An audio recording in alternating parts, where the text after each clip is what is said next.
Mère Marie-Agnès, bonjour. Bonjour. Et merci d'être avec nous aujourd'hui. Je vais vous présenter en quelques mots et vous compléterez si jamais il manque des choses. Vous êtes donc une religieuse carmélite. Vous avez une double nationalité, une nationalité franco-libanaise. Oui. Mais vous vivez en Syrie depuis 18 ans, où vous vous occupez notamment d'un monastère. Le monastère se nomme Saint-Jacques-le-Mutilé.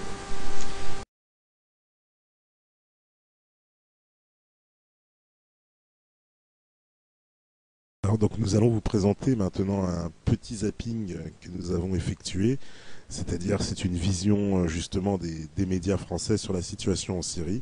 Donc on va vous laisser regarder puis on vous demandera d'intervenir juste après.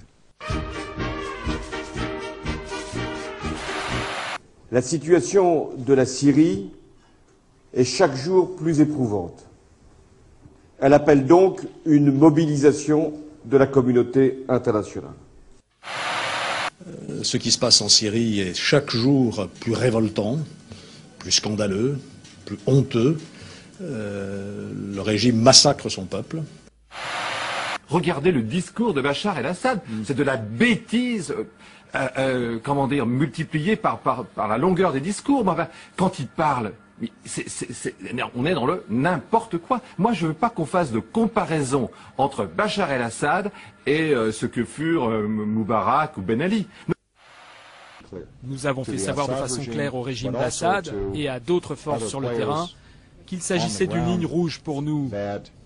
Si nous commencions à voir des armes chimiques déplacées ou utilisées.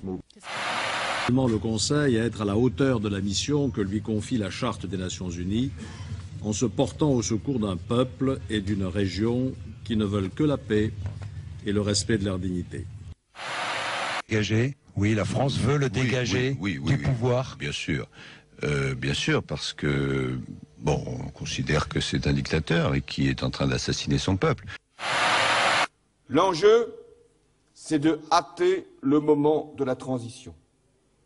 Car une chose est certaine, c'est que le régime de Bachar el-Assad ne tiendra pas.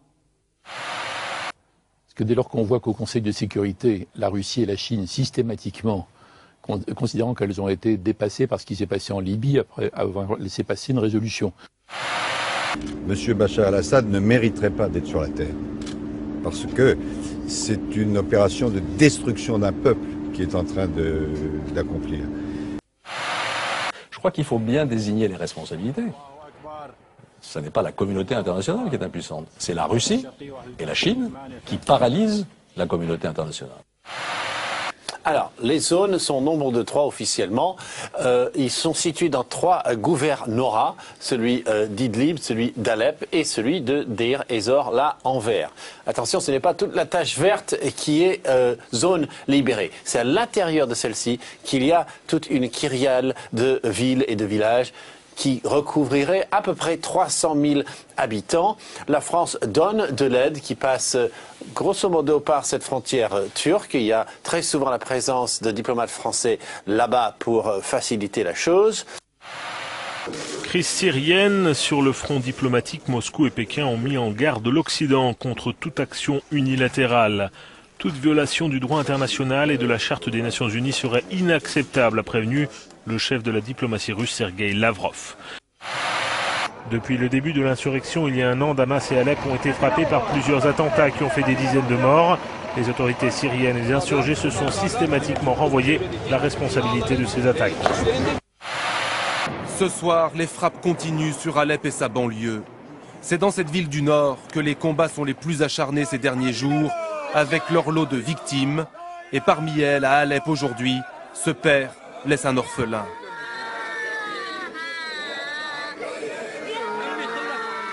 Dans cette voiture criblée de balles, 2 corps, une femme à l'avant, un homme à l'arrière. Ça, c'est une famille qui tentait de fuir Alep. Les forces d'Assad tuent les femmes et les enfants. Ce sang qui coule, dit-il, c'est notre printemps arabe, c'est le printemps de la Syrie. Mais personne dans le monde ne peut nous forcer la main. Nous continuerons toujours de soutenir notre pays. Nous verserons notre sang, nous sacrifierons nos enfants et notre âme pour la Syrie.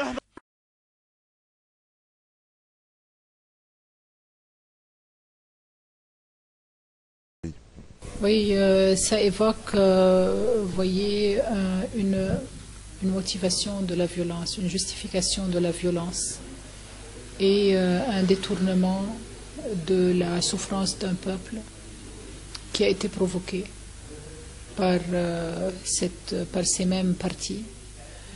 On instrumentalise ce qu'on a provoqué pour aboutir à des réalisations spécifiques.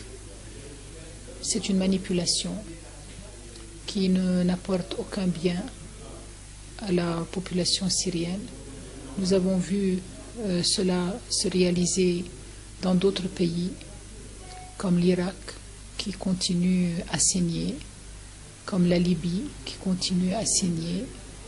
Et nous espérons vivement que les voix appelant à la pacification, à la sagesse, à la mesure et à respecter l'autodétermination du peuple syrien se fassent entendre pour que cette ingérence massive s'arrête et que la population civile soit vraiment protégée et qu'elle puisse revenir à elle-même, user de son droit de vote. On pourrait l'aider à user de son droit de vote pour que son choix soit vraiment réel et sur le terrain. J'aurais juste une petite question conclusive. On parlait de la propagande des médias français. Hier, vous deviez vous exprimer sur Radio Notre-Dame et votre entretien a été annulé.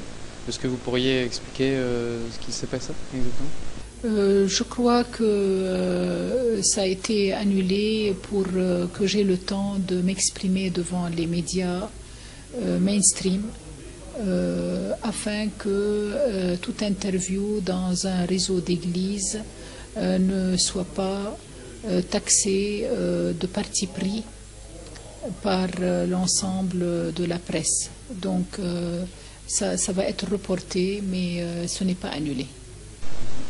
Et est-ce que vous avez eu des contacts justement avec les médias mainstream? J'ai souvent des contacts avec les médias mainstream, mais la plupart des médias qui demandent, qui sont intéressés à m'interviewer sont surtout dans la mouvance anglophone. Et j'ai toujours quelqu'un de la mouvance anglophone qui veut bien m'écouter. Et à ce sujet, je considère que la presse anglophone est plus libre que la presse francophone, malheureusement, alors que la France est le pays, c'est mon pays, je suis française, ça devrait être le pays des libertés. Nous sommes trop alignés et on se demande pourquoi la France devrait être aussi indépendante de ses choix comme elle l'était du temps du général de Gaulle. Nous ne pouvons être plus d'accord avec ceci. C'est une belle conclusion. Nous vous remercions, Mère Marie-Agnès, de nous avoir accordé cette interview. Merci. Et bonne chance pour votre Mais je sais que l'opinion publique en France n'est pas alignée avec, c'est-à-dire les grandes positions de certains dirigeants. Et je salue la France et les Français. Merci.